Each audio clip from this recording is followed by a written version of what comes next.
Cancer والوں کے لیے اس وقت جو آپ لوگوں کے پیچھے خاص مدد ہے، بڑوں کی مدد ہے،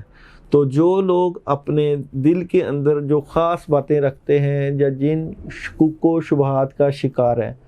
ان کو اب جسٹیفائی کرنے کا وقت آ گیا۔ اپنے معاملات کو کھولیں،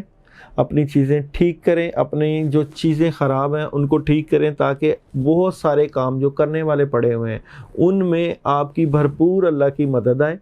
تاکہ جو آپ کے معاملات میں مشکلیں ہیں یا جو پریشانیاں ہیں جو آپ کرنا چاہ رہے ہیں، جو بزنس سے ریلیٹڈ معاملات، جاب سے ریلیٹڈ، ایجوکیشن سے ریلیٹڈ معاملات، جب تک آپ کلیئرٹی نہیں لیں گے اپنے معاملات میں، بہتری نہیں لے کے جائیں گے، کافی چیزیں اسی طرح دبی رہیں گی۔ اس لیے اوپن ہو جائیں، اپنی ساری باتیں کھولیں، تاکہ سارے کاموں میں اللہ کی مدد آئے۔